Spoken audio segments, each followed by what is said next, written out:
بسم الله الرحمن الرحيم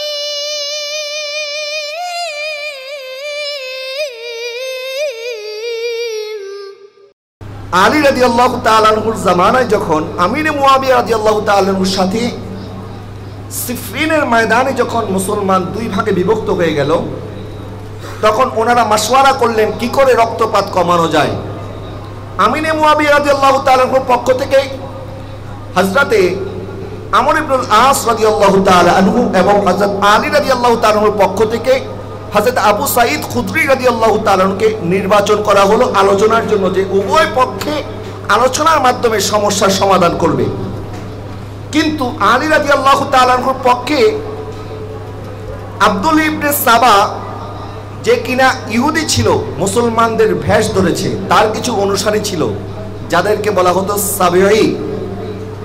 এই আব্দুল্লাহ ইবনে সাবার কিছু অনুসারী যারা ইহুদি ছিল, তারা হযরত আলী রাদিয়াল্লাহু তাআলা আনহুর গ্রুপের মধ্যে ঢুকে পড়ল। আলী রাদিয়াল্লাহু তাআলা আনহু গ্রুপে যখন ঢুকলেন এবং দেখলো যে এখন তো একটা সমাধান হয়ে যাচ্ছে, যে গ্যাঞ্জাম দেখা দিয়েছিল এই গ্যাঞ্জাম এখন শেষ হওয়ার পথে সমাধান হয়ে যাচ্ছে, তো সমাধান হলে তো রক্তপাত না হলে তাদের মন ভরবে না। এই জন্য তারা দল থেকে বের হয়ে গিয়ে আলী রাদিয়াল্লাহু তাআলা আনহুর বিরুদ্ধে বিদ্রোহ করলো এবং বলল, কোরআনুল কারীমকে তলোয়ারের আগায় নিয়ে বলল, আমরা আল্লাহর বিচার ছাড়া কারো বিচার মানি না। নাউজুবিল্লাহ। তা আলী রাদিয়াল্লাহু তাআলা আনহুর দল থেকে যারা বের হয়ে গেছে এদেরকে বলা হয় খারিজি। এদেরকে কি বলা হয়? ইসলামের প্রথম ফেরকা, ইসলামের ইতিহাসের প্রথম ফেরকা, এই দলের নাম কি? খারিজি, যারা আলী রাদিয়াল্লাহু তাআলা আনহুর বিরোধিতা করেছে। আর আলী রাদিয়াল্লাহু তাআলা আনহুর পক্ষে কিছু মানুষ, তারা আলী রাদিয়াল্লাহু তাআলা আনহুকে এত উপরে তুললেন, নবীজি আলী রাদিয়াল্লাহু তাআলা আনহুকে সতর্ক করেছিলেন, আলী তোমার উদাহরণ হচ্ছে নবী ঈসার মতো। ঈসা আলাইহিস সালামকে কেন্দ্র করে দুই দল বিভক্ত হয়েছে, তারা পথভ্রষ্ট হয়ে গেছে। যেমন একটি দল ইহুদিরা ঈসা আলাইহিস সালাম এবং ওনার আম্মাজান হযরতে মারিয়াম আলাইহিস সালামকে জেনাকারিনী বলেছিল। নাউজুবিল্লাহ বলেন। ইহুদিরা নবী ঈসা আলাইহিস সালাম এবং ওনার আম্মাজানের সাথে বেয়াদবি করেছিল। আর নাসারা যারা, খ্রিস্টান যারা, তারা ঈসা আলাইহিস সালামকে ইবনুল্লাহ, আল্লাহর পিতা বলেছিল।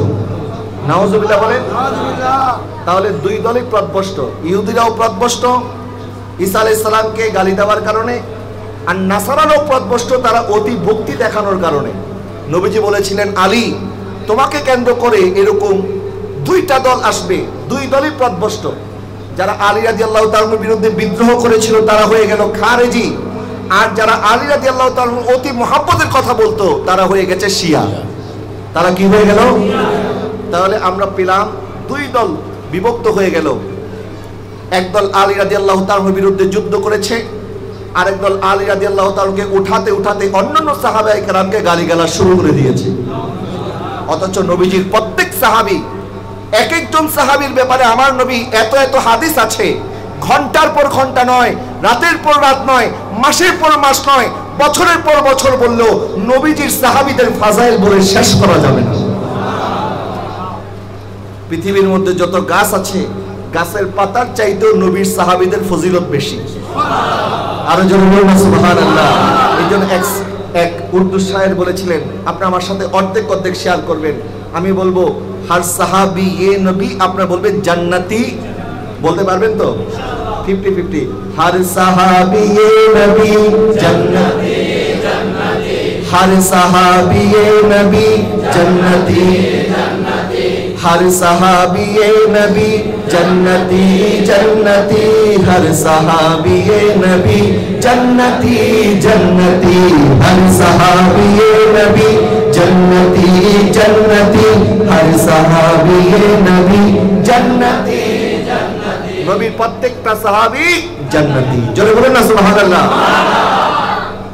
এই খারজি ফিতনা এবং শিয়া ফিতনা এখনো আমাদের দেশে আছে, আছে না নাই? কিন্তু তাদের খোলসটা পরিবর্তন হয়েছে, তাদের খোলস তারা পরিবর্তন করেছে। নিজেদেরকে খারিজি পরিচয় দেয় না, নিজেদেরকে শিয়া পরিচয় দেয় না, আসলে কিন্তু তারা কেউ খারিজি কেউ শিয়া। এদেশের মানুষ সহজ সরল, এদেশের মানুষ সুন্নিয়তকে ভালোবাসে, এদেশের মানুষ আহলে সুন্নাত ওয়াল জামাতের পক্ষে, যার কারণে খারেজিরাও নিজেদেরকে সুন্নি পরিচয় দেয়, শিয়ারাও নিজেদেরকে সুন্নি পরিচয় দেয়। কথা বলে না, ঠিক কিনা? এখন তাদের কাছ থেকে আমরা কি করে বাঁচবো? এবং খারেজিদের কয়েকটা আকীদা শোনেন। খারেজিদের আকীদা হচ্ছে, খারেজিরা বলে যারা কবিরা গুনাহকারী তারা প্রত্যেকেই জাহান্নামী। নাউজুবিল্লাহ বলেন না? তারা কাফের। খারেজিরা মনে করে কবিরা গুনাহকারীরা কাফের হয়ে গেছে। আমাদের আহলুস সুন্নাত ওয়াল জামাতের আকীদা কবিরা গুনাহকারীরা কাফের হয় না, তারা ফাসিক হয়। কি হয়? তাদের তওবার দরজা খোলা আছে কি নাই? আছে। খারেজিদের 2 নম্বর আকীদা, যারা যেই সমস্ত নারীদের ঋতুস্রাব হয় একটি সময় থাকে, ওই সময় নারীরা নামাজ পড়তে পারে না, কিন্তু খারেজিরা বলে না, নারীদেরকে ওই অবস্থায় নামাজ পড়তে হবে। খারেজিদের আরেকটা আকীদা, হযরত মুসা আল কাযিম রাদিয়াল্লাহু তাআলা আনহুমা, নবীজির নাতি হযরত ইমাম হুসাইন রাদিয়াল্লাহু তাআলা আনহুর নাতি হযরত জাফর আস-সাদিকের সন্তান মুসা আল কাযিম, উনি বলেন খারেজিদের আরেকটি আকীদা হচ্ছে, খারেজিরা যেই সমস্ত আয়াত আল্লাহ মুশরিকদের জন্য নাজিল করেছে ওই সমস্ত আয়াত তারা মুসলমানদের ব্যাপারে বলে বলে মুসলমানদেরকে তারা মুশরিক বানিয়ে দিচ্ছে। আর জন্য বলুন না নাউজুবিল্লাহ। অর্থাৎ আয়াত নাজিল হয়েছে কাদের ব্যাপারে? মুশরিকদের ব্যাপারে। ওই আয়াতকে বলতেছে মুসলমানদের ব্যাপারে। যেমন আমাদের দেশে যারা মাজার জিয়ারতকারীদেরকে মাজার পূজারী বলে, আমাদেরকে এরকম অনেকে মুশরিক বলে না? বলে না? বলে কি বলে না? অথচ মুসলমানদেরকে মুশরিক বলা নবীর সাথে বেয়াদবি করা। কারণ নবীজি বলেছেন ইন্নী লা আখশা আলাইকুম আন তুশরিকু বাদি, বুখারী মুসলিমের হাদিস। নবীজি বলেছেন আমি আমার উম্মতকে নিয়ে ভয় করি না, আমার উম্মত আমার পরে কখনো শিরিক করতে পারে না। আর জোরে বলুন না সুবহানাল্লাহ। তো এই উম্মত শিরিক করবে না, এটার গ্যারান্টি দিয়েছেন কে? নবীজি। বলেন গ্যারান্টি দিয়েছেন কে?